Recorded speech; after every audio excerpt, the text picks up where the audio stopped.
కీర్తన గ్రంథం 125 కీర్తన 4వ వచనం. మరి యేసేపు ఒక ఇంటికాడ ప్రసంగం చేశాడు. ఈ ప్రసంగం చేయాలని మరలా నా ఆశ కలిగింది. ఈ వాక్యం మనం విందాం. యెహోవా మంచి వారికి మేలు చేయము, యథార్థమంతులకు మేలు చేయము, యథార్థ హృదయమునకు మేలు చేయము. ప్రార్థన. పరిశుద్ధుడా, దయగల తండ్రి, మహిమ స్వరూపునే మా దేవానికి వందనాలు.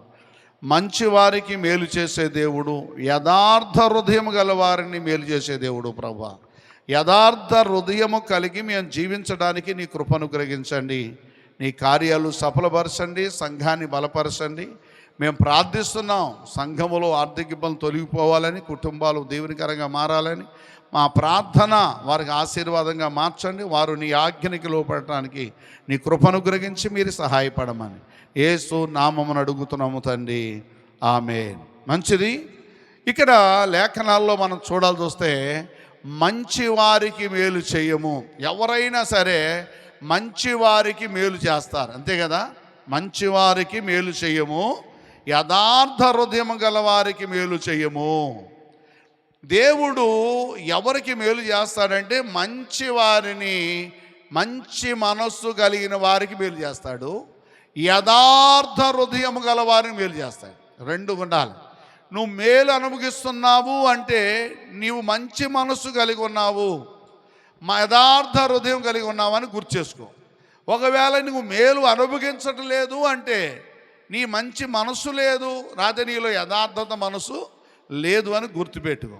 ఇక్కడ మంచి మనస్సు గలవారిని దేవుడు ఆశీర్వదించక మానడు.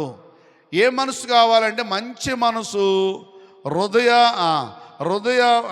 యథార్థ హృదయము గలవారు. ఇక్కడ దేవుడు మంచి మనసులకు మేలు చేస్తాడు, యథార్థ హృదయం గలవారికి కూడా దేవుడు మేలు చేస్తాడు. దేవుడు విడిచిపెట్టే దేవుడు కాదు. అది దేవుడు ఆశీర్వదించట్లేదు అంటే మనలో ఏదో లోభం. అందుకే అంటాడు యెషయా గ్రంథం 59లో, రక్షంపనేరుగుండ నా హస్తము కురస కాలేదు, విననేరుకుంటే నా చెవులు మందము కాదు, మీ పాపములు నాకు అడ్డుపడుతున్నాయి అంటాడు. కనుక ఒకవేళ నువ్వు ఆశీర్వదించబడతలేదు అంటే, నువ్వు దీవించబడతలేదు అంటే ఏదైనా లోభం ఉందేమో సరి చేసుకో. ఇక్కడ దావీదు అంటున్న మాట ఏంటంటే మంచివారికి మేలు చెయ్యి, యథార్థ హృదయం గల వారికి మేలు చెయ్యి. దేవుడు మనం కూడా ఏం చేస్తామంటే మంచివాడు అనుకున్నప్పుడు మనం సహాయపడటానికి ఇష్టపడతాం, చెడ్డవాడు అన్నప్పుడు మనం సహాయపడలేం, అంతే కదా. అసలు మంచివారంటే ఎవరు అని మనం గమనించాల్సి వస్తే, మంచివారంటే ఎవరు అంటే మేలు చేసిన వారికి మేలు చేసేవాడు మంచివాడు కాదు, కానీ కీడు చేసిన వారికి మేలు చేసేవాడు మంచివాడు. చూసారా, నీకేదన్నా సహాయపడితే నువ్వు సహాయపడతాం, అది గొప్పేం కాదు. కానీ నీకు ఏదైనా ఇస్తే మరలా నువ్వు ఇవ్వటం అది గొప్పేం కాదు. కానీ ఎవరైతే నీకు కీడు చేశారో వారి పట్ల నువ్వు మేలు చేయటమే అదే మంచి. అంటే మంచి మనస్సు గల వారిని దేవుడు ఏం చేస్తాడంట, మేలు చేయక మానడు అనే మాట మనము ఈరోజు ఈ ప్రసంగంలో వింటున్నాం. దేవునికి స్తోత్రం. ఈ మంచి మనసు గలవారిని బైబిల్లో ఉన్నారు, బయట కూడా చాలామంది ఉన్నారు, కానీ వాళ్ళందరూ చెప్పుకుంటా మనం సరిపోదు. బైబిల్లో ఉన్నారు, వాళ్ళని కొంతమంది మనం తీసుకుందాము. మంచి మనసు గలవారికి దేవుడు ఎలాంటి మేలు చేశాడో మనం ఆలోచన చేస్తే, మనము కూడా మంచి మనసు మనలో ఉంటే దేవుడు కూడా మన పట్ల మేలు చేస్తాడని గుర్తుపడుతూ ఈ వాక్యం జోలికి మనం వెళదాం. చూడండి, ఆదికాండం 50 వచనములో, మీరు నాకు కీడు చేయి ఉద్దేశించితిరి కానీ నేటి దినమున జరుగునట్లు, అనగా బహు ప్రజలు బ్రతికినట్లుగా అది మేలుకే దేవుడు ఉద్దేశించెను. దేవునికి స్తోత్రం.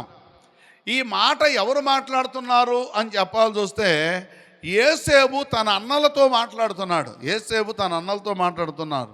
అంటే ఎవరన్నా అంటే, మీరు నాకు కీడు చేయి ఉద్దేశించితిరి కానీ నేటి దినమున జరుగునట్లు, అనగా బహు ప్రజలు బ్రతికినట్లుగా అది మేలుకే దేవుడు నన్ను ఉద్దేశించను. ఇక్కడ అంటున్నాడు, మీరు కీడు చేయాలని నన్ను ఉద్దేశించారు కానీ ప్రజలను కాపాడాలని దేవుడు నన్ను మంచివాడిగా ఏంటంటే మా మేలు చేయాలన్న ఉద్దేశంతో దేవుడు నన్ను బహుజన సమూహాన్ని అంటున్నాడు. ఇప్పుడు ఎవరు ఒక కుటుంబ వ్యవస్థ ఇది. ఒక యాకోబు కుటుంబంలో జరిగిన స్టోరీ. యాకోబుకి 12 మంది మగపిల్లలు ఒక ఆడపిల్ల ఉన్నారు. ఈ 12 మంది మగపిల్లలు ఆడపిల్ల ఉన్న యాకోబు కుటుంబంలో యోసేపు నమ్మకస్తుడుగా యథార్థవంతుడుగా ఉన్నాడు. తండ్రికి నమ్మకస్తుడుగా ఉన్నాడు. అలాంటి యోసేపుని మీద అసూయపడి యోసేపుని సంపాలని గుంటలో పడేసి యోసేపుని చాలా శ్రమ పెట్టేసి యోసేపుని పోతీఫారుకి అమ్మేశారు. అమ్మేసి అసలు చంపేయాలని ప్లాన్ వేశారు. అలాంటి సమయంలో యోధ అంటున్నాడు, తమ్ముడిని చంపి ఆ పాపం తెచ్చుకునే కంటే వాడిని అమ్మేద్దామని సలహా ఇచ్చి అమ్మేశారు. ఈ అమ్మేసిన తర్వాత అమ్మబడిన ఈ పోతీఫారు ఇంటికి వచ్చాడు. పోతీఫారు ఇంట్లో ఉంటున్నాడు. ఎవరు? యోసేపు. బానిసగా అమ్మేశాడు. బానిసగా అమ్మేశాడు. బానిసగా అమ్మేసిన యోసేపు ఎలాంటి పరిస్థితుల్లో ఉన్నాడు అని మనం గమనించాల్సి వస్తే, కష్టాలకు గురైపోయాడు, నష్టాలకు గురైపోయాడు, శ్రమలకు గురైపోయాడు, అవమానాలకు గురైపోయాడు. పోతీఫారు భార్య చేత అబద్ధం ఆడిచ్చి చెరసాల్లో ఇచ్చారు. చెరసాల్లోకి వెళ్ళాడు. ఎన్ని శ్రమలు అనుభవించాడు అంటే చాలా శ్రమలు అనుభవించాడు. ఎందుకనంటే తన అన్నలందరూ కూడా యోసేపు మీద కక్ష సాధించాలని ప్రయత్నం చేశారు. తన తమ్ముడి మీదే కక్ష సాధించాలని. ఒకవేళ ఎవరైనా నీ మీద కానీ కక్ష చూపించాలని ప్రయత్నం చేస్తే వాళ్ళకి నువ్వు కీడు చేయాల్సిన పని లేదు, కానీ మేలే చేయటానికి ప్రయత్నము చెయ్యి. యోసేపు ఐగుప్తులో రాజుగా మారాడు. ఈ స్టోరీ మనకు తెలుసు కదా. అంటే ఐగుప్తు రాజు మారిన తర్వాత ఆ కనానులో కరువు వచ్చింది. అన్నలెళ్ళి ఆహారం కోసం వెళ్ళినప్పుడు 2-3 సార్లు పరీక్షించి పెట్టాడు, కానీ తర్వాత తెలియజేసేసాడు. తట్టుకోలేక ఆ ప్రేమ పొర్లిపోయి, అన్నలారా నేనే యోసేపుని అని చెప్పడం మొదలెట్టాడు. యోసేపు అనగానే వాళ్ళకి దడబుట్టేసింది.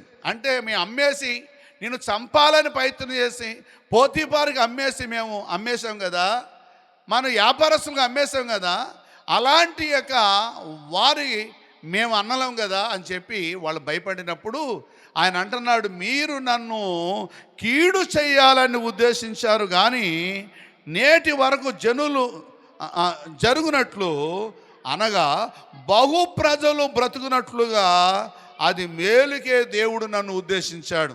మీరు కీడు చేయాలని ప్రయత్నం చేస్తారు, కానీ దేవుడు నా పట్ల మేలే చేశాడు. ఇవాళ నేను ఇక్కడికి రాకపోతే మీకు ఆహారం దొరికేది కాదు, మిమ్మల్ని చేర్చుకునే వాళ్ళు ఎవరు ఉండేవాళ్ళు కాదు, మీకు ఆహారం దొరికేది కాదు. ఇదే కాదు, ఐగుప్తులో ఉన్న చుట్టుపక్కల ప్రజలందరూ కూడా ఈ రోజున యోసేపు పెడుతున్న ఆహారం తింటున్నారు. వాళ్ళు ఈ రోజున మీరు కీడు చేయాలని ఉద్దేశించారు, కానీ అన్నలారా మీరు కీడు చేయాలని ఉద్దేశించారు, కానీ దేవుడు నన్ను ప్రజలను కాపాడడానికి మేలే చేశాడు తప్ప కీడు చేయలేదు. ఎవరైనా నిన్ను కీడు చేయాలని ప్రయత్నం చేస్తే దేవుడు నీకు మేలే చేస్తాడు, కానీ కీడు చేసేవాడు కాదు. ఎందుకనంటే ప్రజలు నిన్ను కీడు ప్రయత్నం చేయొచ్చు, నీ బంధువులు, నీ రక్త సంబంధులు ఎవరైనా నీ మీద కీడు చేయాలని ప్రయత్నం చేయొచ్చు, కానీ దేవుడు నీ పట్ల ఏమాత్రం కీడు చేయడు, మేలే చేస్తాడు. ఒకవేళ యోసేపే కానీ ఐగుప్తులో లేకపోతే ఇప్పుడు వీళ్ళకి వచ్చిన కరువుకి ఏమాత్రం ఆహారం దొరికేది కాదు. అదే కాకుండా చుట్టుపక్కల ప్రాంతాల కరువు వచ్చింది, 7 సంవత్సరాల కరువు. ఆ కరువులో వాళ్ళందరూ బాధపడుతున్నారు. అలాంటి సందర్భాల్లో వచ్చి యోసేపు దగ్గర మొరపెట్టుకుంటుంటే అందరికి ధాన్యం అమ్ముతున్నాడు. అనేక మంది వెళ్ళి తింటూ యోసేపు దయ వల్ల మేము ఈ రోజున తింటున్నామని ఆ ప్రజలందరూ చెప్పుకుంటున్నారు. కారణం ఏంటి అని మనం గమనించాల్సి వస్తే, మనం నమ్ముకున్నది దేవుణ్ణి. దేవుడు మనకి కీడు చేయడు, మనకి మేలే చేస్తాడు. కానీ ప్రజలు మనకు కీడు చేసినా మనం వాళ్ళకి కీడు చేయకూడదు. వాళ్ళకి కీడు చేస్తే మనం కీడు చేస్తే రెండు సమానం అయిపోతుంది. కనుక కీడు చేసిన వారికి మేలు చేయాల్సిన ధర్మం మనకు ఉంది. కానీ యోసేపు జీవితంలో మంచి మనసు కలిగిన వాడు ఏంటి తెలుసా? ఎవరైతే కీడు చేశారో, ఎవరైతే చంపాలనుకున్నారో, ఎవరైతే చంపి అమ్మివేశారో, ఎవరైతే పగబట్టారో వారినే ప్రేమిస్తున్నాడు యోసేపు. కారణం ఏంటి తెలుసా? మంచి మనసు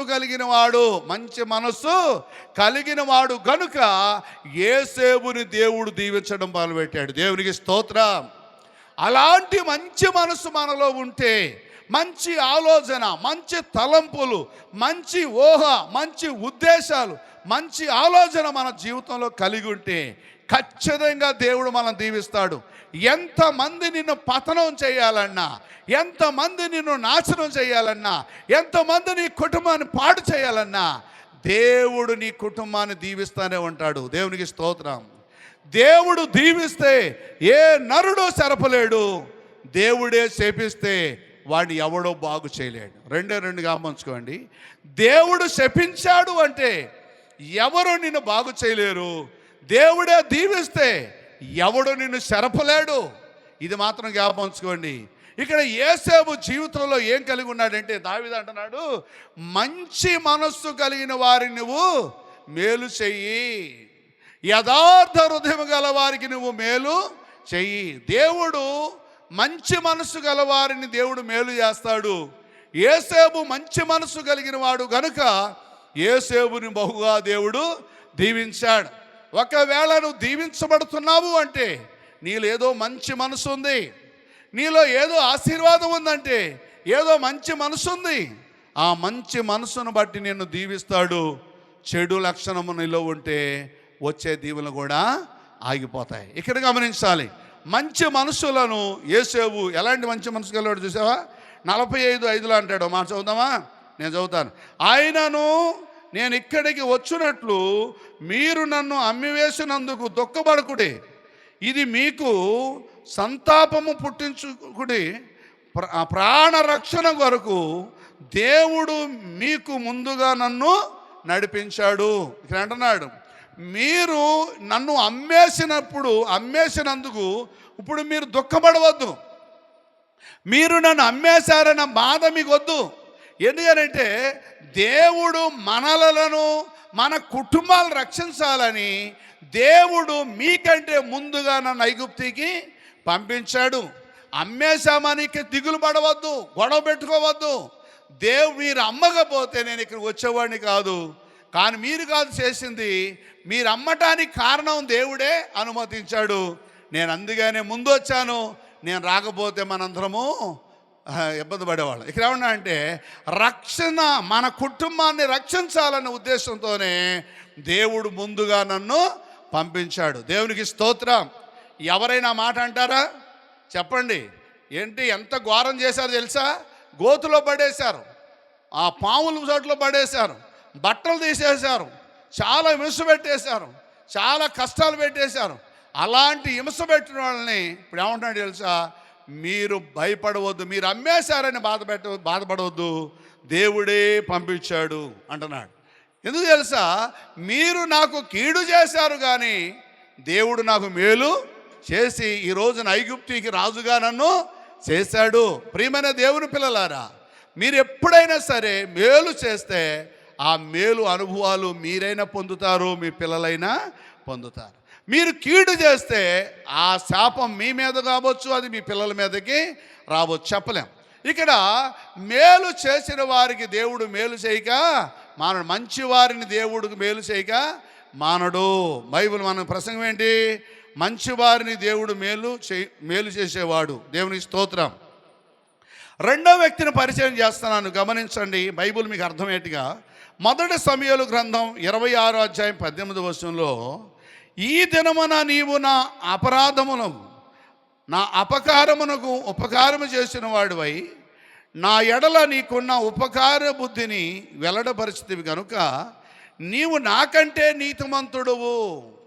ఎవరన్నారు ఈ మాట? సౌలు దావీదుతో మాట్లాడుతున్నాడు.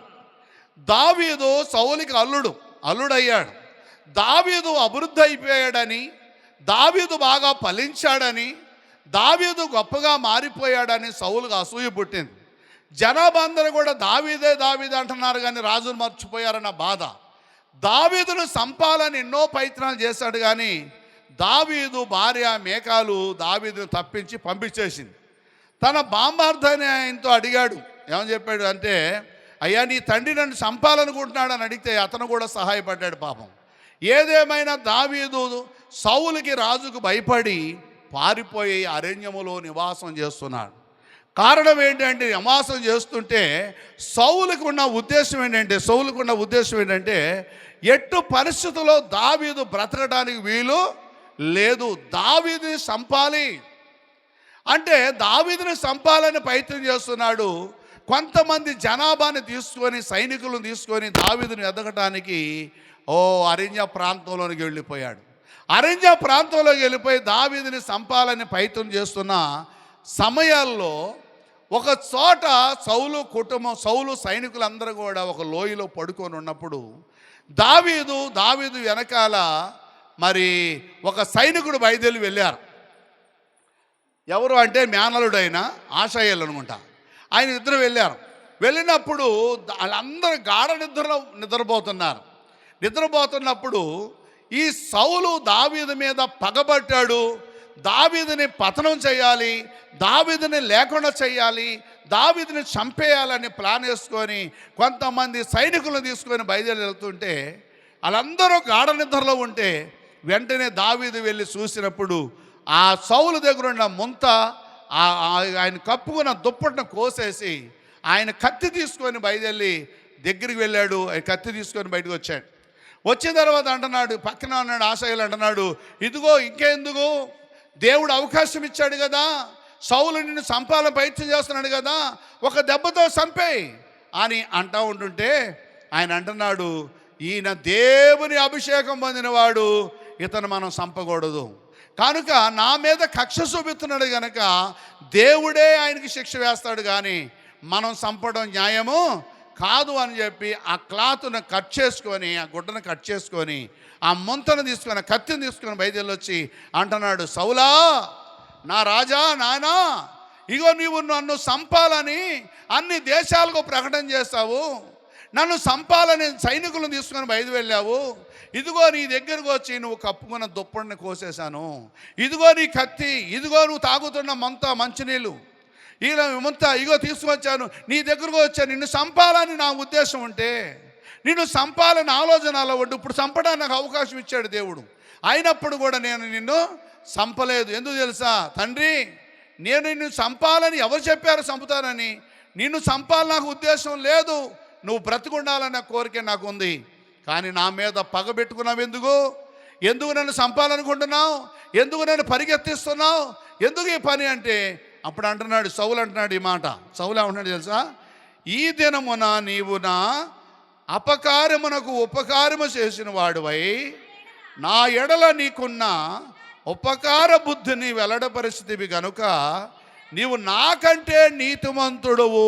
దేవునికి స్తోత్రం. చూడండి, అపకార్యము చెయ్యాలని ప్రయత్నం చేస్తున్నాడు సౌలు. అపకార్యానికి మనం ఈ దావీదు ఏం చేయాలి, అపకారానికి అపకారమే చేయాలి. ఇప్పుడు ఏం చేస్తున్నాడు దావీదు, అపకార్యానికి ఉపకారం చేస్తున్నాడు.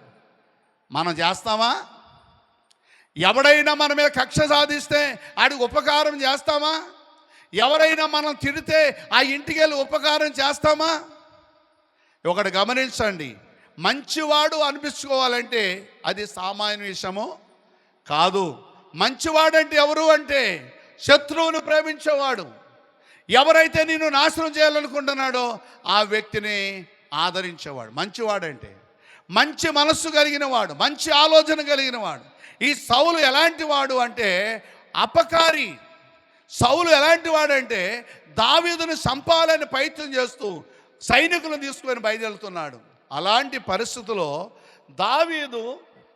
సౌలు దావీదుకి అపకారం చేసి చంపాలని ప్రయత్నం చేశానంట.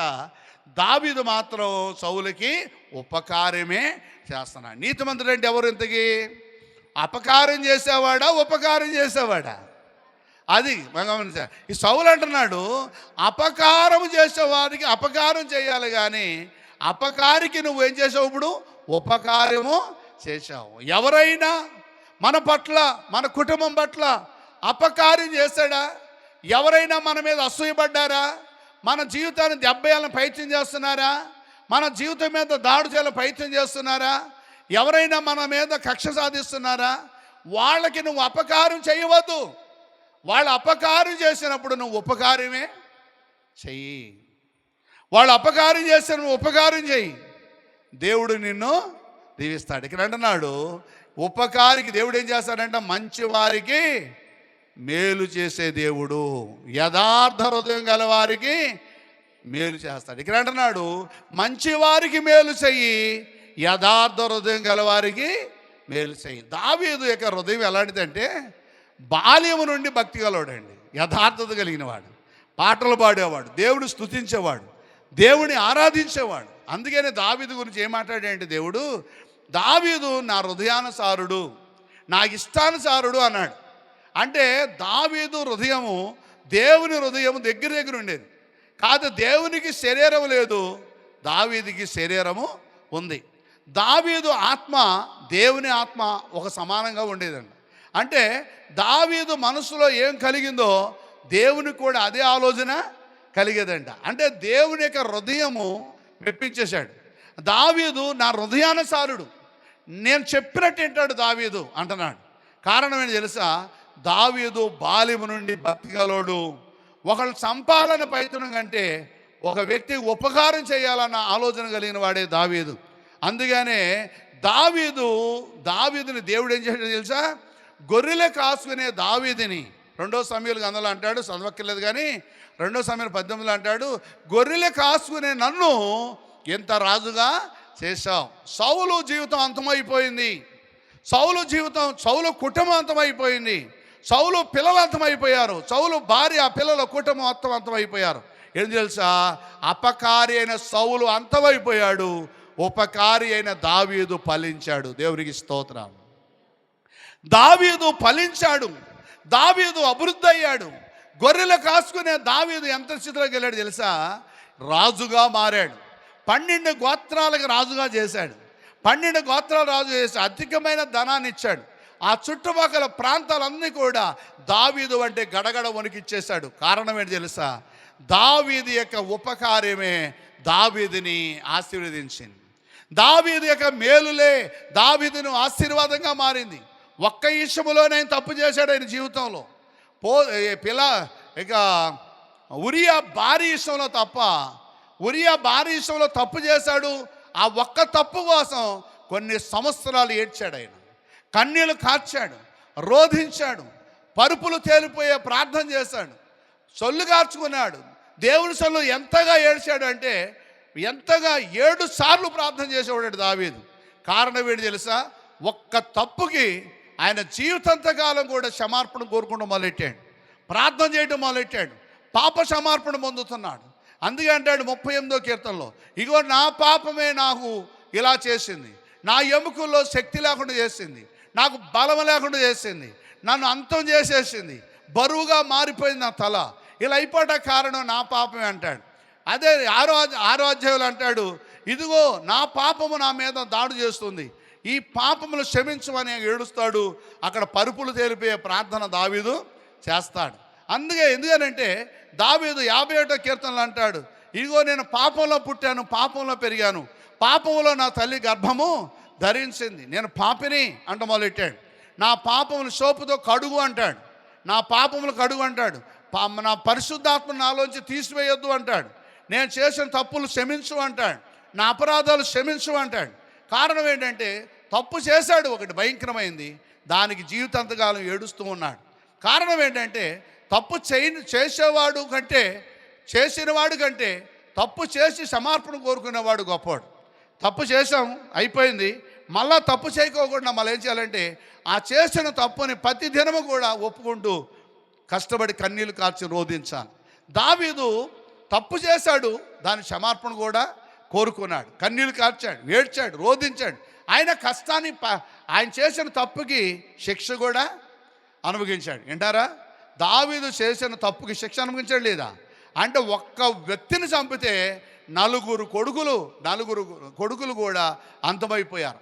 దేవుడు దావీదును కూడా వదిలిపెట్టలా. ఎంత ఇష్టానుసారుడు అయినా సరే తప్పు చేస్తే ఊరుకునేవాడు కాదు ఆయన.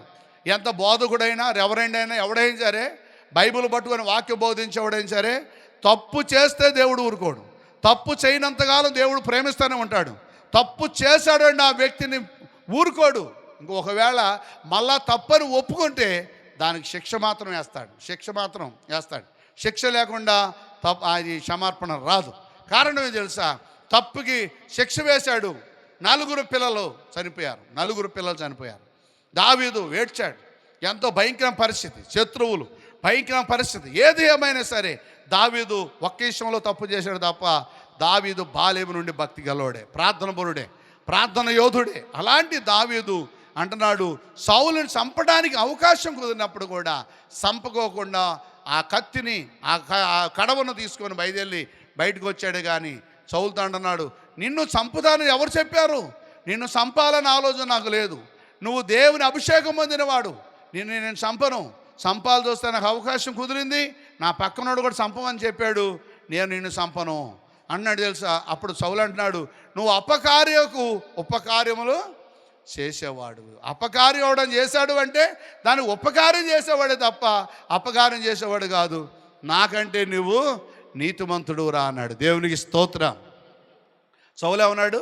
నేను నీతిమంతుడు, నీతి కార్యాలు ఎన్నో చేస్తుంటాను, కానీ ఎన్ని కార్యాలు చేసినా నాకంటే నువ్వే గొప్పవాడు. కారణం ఏం తెలుసా? నాకంటే నువ్వు నీతిమంతుడు అని చెప్పాడు. దేవునికి స్తోత్రం. ఎందుకనంటే దావీదు అంటున్నాడు, నువ్వు మేలు చేసే మంచివారికి మేలు చేయము. దేవుడు మంచివారిని ఎన్నడూ వదిలిపెట్టేవాడు కాదు. నీ మంచితనాన్ని దేవుడు వదిలిపెట్టడు. ఎవడైనా కీడు చేశాడా వాడు కీడు చేయమాక, ఎవడైనా నిన్ను పతనం చేయని ప్రయత్నం చేసేవాడికి పతనం చేయమాక, ఎవడైనా నీ మీద దాడు చేశాడా నువ్వు దాడు చేయమాక. ఎందుకు తెలుసా? వాడు కీడు చేస్తాడు, నువ్వు మేలు చేయి.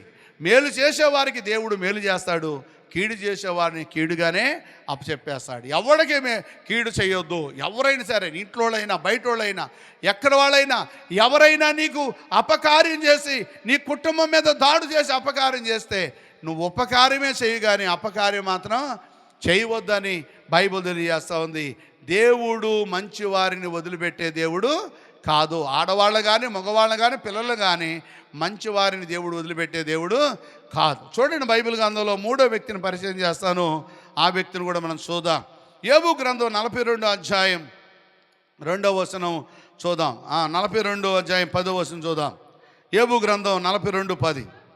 మరి యోబు తన స్నేహితుల నిమిత్తము ప్రార్థన చేసినప్పుడు యెహోవా అతనికి క్షేమస్థితిని మరలా అతనికి దయచేసెను. మరియు యోబునకు పూర్వము కలిగిన దానికంటే 2 అంతుల అధికముగా యెహోవా అతనికి దయచేసెను. దేవునికి స్తోత్రం. యోబు సంగతి మనందరూ తెలిసిన విషయమే. యోబు తన స్నేహితుల కోసం ప్రార్థన చేశాడంట. ఆ స్నేహితులు ఎలాంటి వాడు తెలుసా? యోబుని హింస పెట్టారు, చిత్రహింస పెట్టారు. 3 స్నేహితులు ఉన్నారు. యోబుకి యోబు విషయంలో శ్రమ అనుభవించాడు. సాతానికి దేవునికి వచ్చిన వాదంలో యోబు శ్రమ అనుభవించాడు. అలాంటి శ్రమ, పిల్లలు పోయారు, ఆస్తులు పోయాయి, అన్నీ పోయినప్పుడు ఈ స్నేహితులు వచ్చి అంటున్నారు, నీవు ఎంత పాతకం అయిపోయిందంటే నువ్వు ఏదో పాపం చేస్తుంటావు అంట మొదలెట్టారు. 3 స్నేహితులు, జోపారు, ఎలీపాజు, బిల్గాదు, వీళ్ళ 3 కూడా స్నేహితులు. వీళ్ళు ఏమంటారంటే, నష్టపోయి ఏ పాపం చేయకుండా యథార్థంగా బ్రతుకుతున్న యోబు నష్టానికి గురైపోయి, భార్య దూషించబడి, ఆస్తులు పోయి, పిల్లల పరిస్థితులు తారుమారైపోయి, పిల్లలు చచ్చిపోయి, ఆస్తులు పడిపోయి, రోగం వచ్చి రోగముతో బాధపడుతూ శిలాపెంకి పెట్టి గీకుతూ వేడుస్తున్నప్పుడు ఓదార్చాల్సిన వాళ్ళు ఏం చేస్తున్నారు తెలుసా? అప్పుడు వెళ్ళి ఓదార్చడం మానేశారు. నువ్వు ఏనాడో ఏదో పాపం చేస్తుంటావు, అందుకే ఈ శిక్ష అనుభవిస్తున్నావు. ఏనాడో ఆడవాళ్ళని కన్యకులను చెరిపుంటావు, అందుకే ఇలాంటి శిక్ష అనుభవిస్తున్నావు. ఏనాడో నువ్వు పాపం చేస్తుంటావు, అందువల్ల పాపులకి ఎలాంటి శిక్ష ఉంటుంది, కానీ నీతిమంతులకు శిక్ష ఉండదు. యోబు గురించి దేవుడు ఏమన్నాడు తెలుసా? ఊజు దేశంలో యోబు ఉన్నాడు తెలుసా? ఆ యోబు నీతిమంతుడు. యోబు ఎవరంట? నీతిమంతుడు, యథార్థమంతుడు. యోబు లాంటి వాడు లేడు అని దేవుడే సాక్ష్యం ఇచ్చాడు. ఇలాంటి యోబుకి శ్రమ వచ్చేవాటికి శ్రమ ఎందుకు వచ్చింది, ఎందుకు కారణం అని వాదార్చాల్సిన పోయి ఏం చేస్తున్నారు? ఇప్పుడు ఎత్తుపడుతూ మొదలెట్టారు, అవమానం పడుతూ మొదలెట్టారు. నువ్వు మంచివాడు అయితే ఈ శ్రమలు ఎందుకు వస్తాయి? నీ మంచివాడవైతే నీ పిల్లలు ఎందుకు చచ్చిపోతారు, నువ్వు మంచివాడవైతే నీ భార్య ఎందుకు దూషిస్తుంది, నువ్వు మంచివాడవైతే నీ ఆస్తులు ఎందుకు పాడైపోతాయి, నువ్వు మంచివాడవైతే నువ్వు అప్పులు పాలు ఎందుకు అయిపోతావు అని రకరకాలుగా యోబుని విమర్శించడం మొదలెట్టారు. యోబుని రకరకాలైన శ్రమలు విమర్శలకు గురి చేసేసారు. అలాంటి పరిస్థితుల్లో ఉన్న యోబు జీవితం ఎలాగుంది అంటే, ఆ చిలా పెంకులు వేసుకొని ఆ రోగంతో బాధపడుతూ ఉంటుంటే, ఎందుకై ఇలా వచ్చింది, దేవుడు ఉన్నాళ్లే, దేవుడు కార్యం చేస్తాడులే, భయపడమాగా, దేవుడు లేపుతాడులే అంట మొదలెట్టి అలా చెప్పకుండా ఏమంటారు తెలుసా, నువ్వేనాడు ఏదో పాపం చేస్తుంటావు, ఏదో అపరాధం చేస్తుంటావు, ఎవడో మోసం చేస్తుంటావు, ఏదో కన్యకలను పాడు చేస్తుంటావు, ఏదో చేస్తుంటావు, అందుకని శిక్ష అనుభవిస్తున్నావు. మన ఈ మధ్యలో ఒక అమ్మాయి స్కూల్లో పిల్లని తీసుకెళ్ళి 8వ తరగతి చదివే పిల్లని తీసుకెళ్ళి ముసలివాడు ఒకడు పెద్ద వయసు గలవాడు తీసుకెళ్ళి ఆ అమ్మాయిని పాడు చేశాడు. ఒకడు చూసి పట్టుకున్నాడు, ఏంటయ్యా స్కూల్ పిల్లని తీసుకొచ్చాడు, ఆ పిల్ల కూడా మా తాత అంటుంది. ఆ పిల్ల కూడా ఆ మాట విని మరి ఆడికి ఎలాగూ లోపడిందో అంత వయసు గలవాడికి నాకు అర్థం కాలేదు, కానీ 8 చదివే పిల్ల ఏ మాయ చేశాడో ఏ మంత్రం చేశాడో తెలియదు, కానీ ఆ పిల్ల ఆయన బండెక్కి మా తాత అప్పటికే ఆ వ్యక్తిని ఆ పిల్లని పాడు చేసినట్టుగా చెబుతున్నారు చరిత్రలో. పాడు చేసేసాడు ఆ పిల్లని. పట్టుకున్నారు, మొత్తానికి పట్టుకొని జైల్లోకి తీసుకెళ్తూ ఉంటుంటే, పోలీస్ స్టేషన్ తీసుకెళ్తూ ఉంటుంటే మధ్యలో నేను బయటికి వెళ్ళొస్తానని చెప్పి చెరువులో దూకి చచ్చిపోయాడు. కారణం ఏంటంటే, పాపం చేసిన వాడికి శిక్ష పడటం తప్పులేదు, పాపం చేసిన వాడికి శిక్ష అనుభవించడం తప్పులేదు, కానీ ఏ పాపం చేయని యోబుని ఏం చేస్తున్నారు ఇప్పుడు, నువ్వు నీతిమంతుడు అయితే ఇలాంటి శ్రమలు వస్తాయా, ఇలాంటి బాధలు వస్తాయా, ఇలాంటి కష్టాలు వస్తాయా, ఇలాంటి శ్రమలు నీకు ఎందుకు వస్తాయా అని యోబుని చిత్రహింస పెట్టి ఇబ్బందులు పాలు చేస్తుంటే, యోబు అంట తన స్నేహితుల కోసం ప్రార్థన చేశాడంట. దేవునికి స్తోత్రం. మీరు చేస్తారా? ఎవరైనా తిట్టారనుకో రాత్రి అమ్మాయి గురించి ప్రార్థన చేస్తారా? ఎవరైనా చేస్తారా చెప్పండి? ఎవరైనా హింసించారు అలాగే ప్రార్థన చేస్తారా? ఎవరైనా డబ్బులు ఇచ్చి డబ్బులు ఇవ్వట్లేదు, ఆయనకి వెళ్ళి అయ్యా డబ్బులు ఇవ్వట్లేదు ప్రార్థన చేస్తారా? మీరు ఎవరైనా శత్రువుల కోసం ప్రార్థన చేయగలిగిన వాళ్ళు ఎవరైనా ఉన్నారా? యోబు అంట వాళ్ళు అన్ని శ్రమలు పెట్టినా, వాళ్ళు అన్ని కష్టాలు పెట్టినా యోబు మాత్రం ప్రార్థన చేస్తున్నాడంట. యోబు తన స్నేహితుల కోసం ప్రార్థన చేస్తుంటే దేవుడు ఏం చేశాడంట, యోబుని బహుగా దీవించాడు. కారణం ఏంటి తెలుసా, యోబు తన స్నేహితుల నిమిత్తం ప్రార్థన చేసినప్పుడు యెహోవా అతని క్షేమస్థితిని మరలా అతను దయచేసెను, మరియు యోబు పూర్వము కలిగిన దానికంటే 2 అంతుల అధికమైన యెహోవా అతనికి దయచేసెను. ఎవరైతే నువ్వు శత్రువుల కోసం ప్రార్థన చేస్తావు అనుకోండి, ఎవరైతే నీకు శత్రువులో, ఎవరైతే నేను నివసిస్తున్నారో ఆ వ్యక్తి కోసం ఆ రాత్రి ప్రార్థన చేస్తే దేవుడు నిన్ను దీవిస్తాడు. అర్థమవుతుందా? దేవుడు నిన్ను దీవిస్తాడు. సామెత గ్రంథంలో మాట ఉంది, ఎప్పుడు చెబుతుండా మీకు, 27:14 అనుకుంటా, ఏకు జావున లేచి తన స్నేహితుడిని దీవించేవాడిని దీవిన వాడికి శాపంగా మారును అనే మాట మనం చూస్తాం. హెడ్డింగ్ పెట్టుకోండి, రాసుకోండి, అక్కడ పెన్ను పెట్టి రాసుకోండి, 27:14 ఎప్పుడైనా రాసుకోండి. అంటే ఏకు జావున లేచి తెల్లవారుజామున 3 గంటలకి, ప్రభువా నా స్నేహితుడు బాధల్లో ఉన్నాడయ్యా, నా స్నేహితుడు కష్టాల్లో ఉన్నాడయ్యా, నా స్నేహితుడిని కాపాడు ప్రభువా, ఆ బిడ్డ బాధలో ఉన్నాడని ప్రార్థన చేస్తే ఆ వ్యక్తికి దీవెన వెళ్ళాలా, శాపం వెళ్ళాలా? చెప్పాలి మీరు. ఆ వ్యక్తి దీవెన వెళ్ళాలా, శాపం వెళ్ళాలా? ఇప్పుడు ఏకు జావున లేచి తన స్నేహితుడిని దీవించమని ప్రార్థన చేస్తే దీవెన వెళ్ళకోకుండా ఏం వెళ్ళిపోతుందంట, శాపం వెళ్ళిపోతున్నాడు. ఎందుకని? దీవించమంటావు కదా, ఎందుకు శాపం వస్తుంది అంటే, మనం ఎవరినైతే దీవించమంటున్నామో ఆ వ్యక్తి మనల్ని నాశనం చేయాలని కోరుకుంటున్నాడు కనుక. అర్థమైందా మీకు? అంటే మనం ఎవరినైతే దీవించమని, ఏ కుటుంబం అయితే బాగోవాలని మనం కోరుకుంటున్నామో ఆ వ్యక్తి మనల్ని నాశనం చేయాలని కోరుకుంటున్నాడు కనుక ఆ దీవెన ఆ వ్యక్తి ఎలకోకుండా ఏం చేస్తుంది, మన నోటంట వెళ్తున్న దీవెన అక్కడి దాకా వెళ్ళి అది శాపంగా మారిపోతుంది. అంటే పాలు ఏమైపోతున్నాయి, విరిగిపోతున్నాయి. అర్థమవుతుందా? పాలు బాగానే ఉన్నాయి, పాలు విరిగిపోయాయి. ఏమవుతుందంటే దీవించువాని యొక్క దీవెన ఏమైపోతుంది, ఇప్పుడు శాపంగా మారిపోతుంది. ఓసారి ఒక కొడుకు తీసుకెళ్ళి అనాథాశ్రమంలో వేసాడంట. అనాథాశ్రమంలో వేస్తే తల్లి వేదన పడుతూ ఉంది, కౌరు చేసిందంట. అయ్యా నేను అనాథాశ్రమంలో ఉన్నాను, చాలా ఇబ్బంది పడుతున్నాను, ఒకసారి రారా బాబు అని అడిగిందంట. సరే, తల్లి బాగా సంపాదించింది, ఆస్తులు సంపాదించింది, డాబాలు కట్టేసింది. ఈ తండ్రి చచ్చిపోయిన తర్వాత తల్లిని తీసుకెళ్ళి ఎక్కడ పడేశారు? ఇప్పుడు అనాథాశ్రలో పడేశారండి. అనాథాశ్రలోకి వెళ్ళిన తర్వాత అప్పుడు అంటున్నాడంట, పిలిచిందంట, వెళ్ళాడు. అయ్యా, ఇక్కడ చాలా ఆటంకాలు ఉన్నాయిరా, సరిగా భోజనాలు లేవురా, సరిగా చూడటం లేదురా, ఇక్కడ చాలా కష్టంగా ఉందిరా ఇక్కడ. అంటే ఏం చేయమంటావు అమ్మా అన్నాడంట. ఏం లేదురా, ఒక ప్యాన్ లేదురా, ఇక్కడ ప్యాన్ బెటరా అందంట. ప్యాన్లు గాల్లో ఇట్లేదురా, ప్యాన్ బెటరా అందంట. తర్వాత ఈ పరుపు సరిగా బాగలేదురా, ఒక పరుపు కొనరా అందంట. సరే పరుపు కొంటాను అన్నాడంట. తర్వాత ఇక్కడ లైటింగ్ లేదురా చాలా ఇబ్బంది పడిపోతున్నాం. ఏసీ లేదురా, ఒక్కపోతుందిరా, చాలా ఇబ్బంది పడిపోతున్నానరా అని అన్నీ అడిగిందంట, చాలా అడిగిందంట తల్లి. వింటారా? అర్థమవుతుందా? తల్లి ఎక్కడుంది? ఇప్పుడు అనాథాశ్రలో ఉంది. తన కొడుకుని పిలిచింది. తన కొడుకుని పిలిచి ఏమంటుందంటే, అయ్యా ఏసీ లేదు, గాలేట్లు లేదు, సరైన భోజనం లేదు, పురుగుల బియ్యం పెడుతున్నారు, సరైన భోజనం లేదు, అక్కడ సరైన పలకరించేవాళ్ళు లేరురా, దిక్కులేని వాళ్ళని అయిపోయాను. ఇక పలానా ప్యాన్ కొనిపెట్టరా, పలానా బట్టలు ఉతుకుంటాకి గత అది వాషింగ్ మిషన్ కొనిపెట్టరా, కొద్దిగా అవి కొనిపెట్టరా అని అడిగిందంట. ఆయన అన్నాడంట, ఎందుకు రేపో మాపో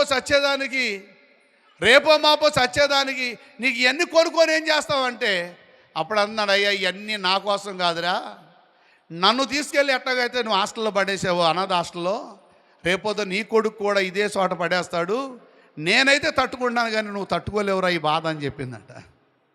అర్థమైందా? మీకు అర్థమైందా ప్రశ్న? అంటే నా కోసం కాదు ఏసీ, నా కోసం కాదు ఈ ప్యాన్లు, నా కోసం కాదు ఈ పరుపులు. ఈ పరుపు లేకపోయినా, ప్యాను లేకపోయినా, ఏమి లేకపోయినా రేపో మాపో సస్తానేను, నేను చచ్చిపోతాను రా, రేపొద్దు నువ్వు పెద్దడు అయిపోతున్నావు, నన్ను తీసుకొచ్చి ఎలా నీ అనాథాశ్రలో పడేసావో నీ కొడుకు కూడా అలాగే తీసుకొచ్చి అట్టగా అనాథాశ్రలో పడేస్తే ఈ బాధ నువ్వు పడలేవురా, ఇవన్నీ కొనేసి ముందే పెట్టేసుకోరా అంటుందంట.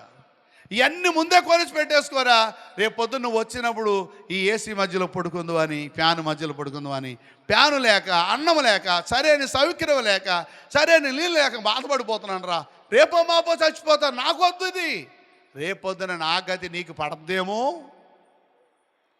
అలాంటి స్థితి నీలోకి వస్తుందేమో, నాకున్న ప్రేమతో చెబుతున్నాను రా, నేను పడే బాధలు నువ్వు పడలేవురా కొడుక, ఇలాంటి బాధను పడలేవురా, ఎందుకంటే నువ్వు కూడా ఇదే స్థానానికి వస్తావు, నువ్వేమైపోతావేమో, గాలి లేక, నీళ్ళు లేక, సరైన ఆహారం లేక నా కొడుకు ఇదే స్థితిలోకి పోతే ఏమైపోతాడని ఏడుతున్నాను రా రోజు, నా కోసం కాదురా, నువ్వు ఈ స్థానంలోకి వస్తే నీ గతి ఏమైపోద్దని ఏడుతున్నాను రా అందంట. ఇక్కడ మరి ఏం గమనించాలి ఈ విషయంలో అంటే బైబిల్ తెలియజేస్తూ ఉంది.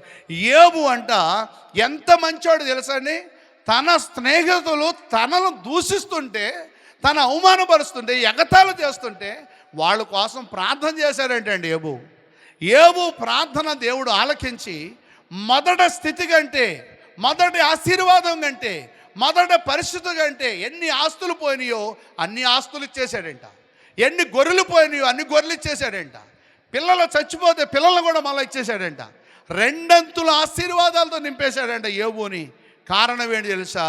యోబు మంచి మనస్సు కలిగిన వాడు. నేను ఒకటి చెబుతున్నాను, మంచి మనస్సు కలిగిన వాడు యోసేపుని దేవుడు రాజుగా చేశాడు, మంచి మనస్సు కలిగిన వాడిని దావీదుని దేవుడు అందులో వెక్కించి ఆశీర్వదించాడు, మంచి మనస్సు కలిగిన యోబును కూడా దేవుడు దీవించాడు, ఆశీర్వదించాడు. ప్రియమైన దేవుని పిల్లలారా, నేను ఒకటి చెబుతున్నాను, ఎవరో బాధల్లో ఉన్నారని, ఎవరో కష్టాల్లో ఉన్నారని వాళ్ళు హింసించడం, దేశించడం, అవమానపరచడం కాదు, కానీ వారికి చేతకొస్తే మేలు చేయటం నేర్చుకోవాలి, చేతకొస్తే ఆహారం పెడతాం నేర్చుకోవాలి, వస్త్రం లేకపోతే వస్త్రం ఇవ్వాలి, దిక్కులేని వాళ్ళని కాపాడాలి, కాపాడబోతే మానేయి, కానీ వాళ్ళని మాత్రం దూషించడం మానేయి, అవమానపరచడం మానేయి, ఎగతాళి చేయటం మానేయి. కారణం తెలుసా? వారు ఏ స్థితిలో ఉన్నారో గుర్తు చేసుకో. రోడ్డు మీద వెళ్తున్నారు, అబ్బాయి శృతి ఎలాగుంది అని ఎగతాళి చేస్తామనుకోండి, వాళ్ళు ఏ బాధలో, ఏ స్థితిలో అక్కడికి వచ్చారో, ఏ శాపంతో వాళ్ళు అక్కడికి వచ్చారో, దేవుడికి దూరం అయ్యారేమో, వాళ్ళు మనం ఎగతాళి చేస్తే ఆ శాపం మన మీద కూడా దాడి చేస్తుంది. ఎవరైనా దిక్కులేక అనాథులై చిన్న గుడిసెల్లో, పూరు గుడిసెల్లో ఉన్నారనుకోండి, వాళ్ళని మనం ఎగతాళి చేయాల్సిన పనేమీ లేదు. ఇక్కడ బైబిల్ తెలియజేస్తూ ఉంది, దావీదు అంటున్నాడు, మేలు చేసిన వారికి, మంచి వారికి నువ్వు మేలు చెయ్యి, మంచివారికి మేలు చెయ్యి. ఆఖరి మాట చెప్పి ముగిస్తాను చూడండి. రోమిలి రాసిన పత్రిక 8:28 అంటాడు, దేవుని ప్రేమించు వారికి అనగా ఆయన సంకల్పము చొప్పున పిలువబడిన వారికి మేలు చేయుటకే సమస్తమును సమకూడి జరుగునని నేను ఎరుగుదును. దాంట్లో ఇక్కడ ఏమన్నాడంటే, రోమిలి పత్రిక దేవుని ప్రేమించు వారికి అనగా ఆయన సంకల్పము చొప్పున పిలువబడిన వారికి దేవుడు మేలు చేయక మానడు. దేవుని మాట వింటావా, దేవుడు మేలు చేస్తాడు. దేవునికి లోపడుతున్నావా, దేవుడు మేలు చేస్తాడు. దేవుడు మేలు చేయని దేవుడు కాదు. నీ పొరపాటు అంటే ఎవడు ఏం చేయలేడు. ఒక వారం వచ్చి ఒకరా కొట్టేస్తున్నావు, అది దాన్ని ఏం చేస్తారు? నువ్వు ఎన్ని మార్కులు, ఇప్పుడు స్కూల్లోకి వెళ్ళగానే ఏం చేస్తారు? ఎంతమంది పేర్లు వచ్చినో టిక్కులు పెడతారు, వచ్చిన వాళ్ళు. రాని వాళ్ళు ఏం చేస్తారు? రాలేదని, అంతే కదా. అలాగే దేవుడు కూడా, నువ్వు దేవుళ్ళో నమ్మకంగా ఉన్నావా? నీ హృదయం దేవుడికి ఇష్టమైంది ఉందా? సమయానికి దేవుని సన్నిధికి వస్తున్నావా? మేలు చేయటం నేర్చుకున్నావా? నువ్వు మంచి మనసు కలిగిన వాడువా? ఖచ్చితంగా నువ్వు మంచి మనసును బట్టి దేవుడు నిన్ను దీవిస్తాడు, నీ పిల్లలను దీవిస్తాడు, నీ కుటుంబాన్ని దీవిస్తాడు. మేలు చేసేవారికి దేవుడు ఏమి దాచించాడంట? ఏమంటే అడిగే పౌలు, దేవుని ప్రేమించు వారికి అనగా ఆయన సంకల్పము పిలువబడిన వారికి మేలు చేయుటకై సమస్తమును సమకూర్చి జరిగించునని మనం ఎరుగుదాము. దేవుడు మేలు చేసే వదిలిపెట్టి 35 వచనం అంటాడు, 8:37 క్రీస్తు ప్రేమ నుండి మనల్ని ఎడబాపు వాడు ఎవడు? శ్రమనైనను, బాధలైనను, హింసలైనను, కరువైనను, వస్త్రహీనతైనను, ఉపద్రవమైనను, ఖడ్గమైనను మనలను ఎడబాపదు. ఇక్కడ అంటాడు, దేవుని పట్ల మనం నమ్మకంగా ఉంటే శ్రమలు మనం ఏమీ చేయలేవు, వ్యాధులు మనల్ని ఏమీ చేయలేవు. మన మీద భయంకరమైన వ్యాధులు దాంట్లో చచ్చిపోతాడన్నా సరే నువ్వు భయపడాల్సిన పని ఏమీ లేదు. ఒకవేళ చచ్చిపోతానన్నా భయపడాల్సిన పని లేదు. ఎందుకు తెలుసా? దేవుని రాజ్యానికి మనకు చోటు ఉంది. దేవుని రాజ్యానికి సిద్ధపాటు కలిగి ఉండాలి ఎప్పుడు కూడా. ఎవడు భయపడాలంటే తప్పు చేసేవాడు భయపడాలి. తప్పు చేసే స్త్రీలు కానీ పిల్లలు కానీ నేను చచ్చిపోతే నరకానికి వెళ్ళిపోతానన్న భయం రావాలి. యథార్థవంతులు భయపడాల్సిన పని లేదు. వాళ్ళు చచ్చిపోతే దేవుని రాజ్యానికి చోటు ఉంది. ఇక్కడ ఏమంటాడు తెలుసా? క్రీస్తు ప్రేమ మనల్ని ఎడబాపువాడెవడు? క్రీస్తు ప్రేమ నుండి ఎడబాపువాడెవడు? నైజీరియా ప్రాంతంలో ఈ రోజున ఎదురొచ్చి వాళ్ళు ఏమంటారు తెలుసా? మేము క్రీస్తుని నమ్ముకున్నాం, క్రీస్తు రక్తంలో కడగబడ్డాం. మనమైతే ఇళ్లల్లో ఉన్నాం. అదే టైపులో మనం చంపడానికి వస్తే, ఒకవేళ ఆ పరిస్థితి వస్తే మనం ఇళ్లల్లో ఉన్నాం, ఊరు బయటికి వెళ్ళిపోతాం, ఏ ఇంటికి వెళ్తాము, ఏ ఇంటికి వెళ్ళి ఆశ్రయం పొందుతాం, అమ్మమ్మ మా ఇంటిని కాపాడమంటాం. అలా పారిపోతా బయటం చేస్తాం. వాళ్ళు ఎదురొచ్చి మేము క్రీస్తుని నమ్ముకున్నాం, క్రీస్తు నామములో బాప్తిస్మం పొందాం, రక్షించబడ్డాం, చంపుకుంటే చంపుకోండి అని ఎదురు నిలబడుతుంటే ఇవాళ 55,000 మందిని చంపేశారు క్రైస్తవులను. వాళ్ళు సావటానికి సిద్ధమైపోయారు. కానీ వాళ్ళు పరలోక రాజ్యం ఏ మాట నమ్మారు? వాళ్ళు మీరు మనుషులను చంపువాడు కోసం భయపడక ఆ శరీరమును ఆత్మను చంపువాడు కోసం భయపడండి. ఇప్పుడు ఎవరు భయపడ్డారు? వాళ్ళు మనుషులు శరీరమును చంపువాడు కోసం భయపడలేదు, కానీ ఆత్మను శరీరమును చంపువాడు కోసం భయపడ్డారు. మనం భయపడాల్సింది ఈ వ్యాధులైనా, కష్టమైనా, ఇరుకైనా, ఇబ్బందులైనా, అప్పులైనా, సమస్యలైనా మనం ఏ భయపడక్కర్లేదు. ఎందుకంటే మనం క్రీస్తునందు ఉన్నాం కనుక ఏది మనల్ని ఏమీ చేయలేదు, ఏమి చేయలేదు. ఒకవేళ జరగరాని జరిగితే, ఒకవేళ చనిపోయినా భయపడాల్సిన పని లేదు. మనకు దేవుడు ఒక రాజ్యాన్ని సిద్ధపాటు చేశాడు. ఏంటారా? మంచివారిని దేవుడు మేలు చేయక మానడు. మంచివారిని మీరందరూ చెప్పండి, మంచివారికి దేవుడు మేలు చేయక మానడు. మంచివారికి మేలు చేయ మానడు. తర్వాత యథార్థ హృదయం గలవారికి దేవుడు మేలు చేయను. అంటే మంచివారికి మేలు చేస్తాడు, యథార్థ హృదయం గలవారికి మేలు చేస్తాడు. ఆ రెండు లేకపోతే ఇక నీకు మేలు జరగదు, కష్టం మాట. అందుకని అంటాడు, ఇక్కడ చక్కని మాట అంటాడు. ఇంకా స్టోరీ ఉంది కానీ టైం అయిపోయింది, నేను ముగిచ్చేస్తాను. ఇక ఏమన్నా అంటే, క్రీస్తు ప్రేమ నుండి మనల్ని ఎడబాపువాడెవడు? శ్రమైనను, బాధైనను, హింసైనను, కరువైనను, వస్త్రహీనతైనను, ఉపద్రవమైనను, ఖడ్గమైనను మనల్ని ఎడబాపువాడెవడు? మనకి ఏమి ఉన్నా లేకపోయినా మనల్ని ఎడబాపడు. ఎందుకు తెలుసా? క్రీస్తు ప్రేమ మనల్ని బంధించింది. క్రీస్తు ప్రేమలో మనం ఉన్నాం. ఆ క్రీస్తు ప్రేమ ప్రజలకు చూపించాలి. క్రీస్తులో మనం యథార్థంగా జీవించాలి. దేవుల్లో నమ్మకంగా ఉంటే దేవుడు నమ్మకమైన వారిని ఏం చేస్తాడంట, దీవిస్తాడు. ఇవాళ ఆదివారం వచ్చింది, పనికి వెళ్ళిపోతావు, 1000 రూపాయలు నిలిపావు, పెళ్ళి అయిపోయావు. అక్కడ ఏమైపోయావు? దేవుని ఆజ్ఞనికి నువ్వు లోపడలేదు, అంతే. లోపడలేదు అంతే. అప్పుడు ఏమైందంటే నీకు ఇచ్చే ఆశీర్వాదం కూడా ఆగిపోయే గుణాలు ఉంటాయి. దేవుడు ఆశీర్వదించాలనే కోరుకుంటాడు, అది పోగొట్టుకుంటే మనం చేసేదేమీ లేదు. దావీదు అంటున్నాడు, మంచివానికి మేలు చేయము. మంచివారిని దేవుడు ఎన్నడూ వదిలిపెట్టడు. నీకు వస్త్రహీనత, డబ్బులు లేవా, అప్పు సమస్యల, కష్టాల, కన్నీళ్ళ అన్నీ ఎంటాడుతున్నాయా, నువ్వు ఎన్ని ఎంటాడినా ప్రభు మాత్రం నిన్ను వదిలిపెట్టే దేవుడు కాదు. నీ పక్షమున కార్యము చేస్తాడు. మంచివారిని వదిలిపెట్టడు, మంచివారికి మేలు చేయక మానడు. ఈ మాటలో దేవుడు దీవించునుగాక. ఆమె ప్రార్థన చేసుకుందాం. పరిశుద్ధుడా, దయగల తండ్రి, నీకు వందనాలు. మహిమానితుడా, మహాగణుడా, మహోన్నతుడా, సర్వశక్తివంతుడైన మా దేవా, నీకు వందనాలు, స్తోత్రాలు చెల్లిస్తున్నాం ప్రభువా. మంచివారిని మేలు చేసే దేవుడు నాయన, మంచివారిని వదిలిపెట్టే దేవుడు కాదు నాయన. ఆనాడు ప్రభువా మంచి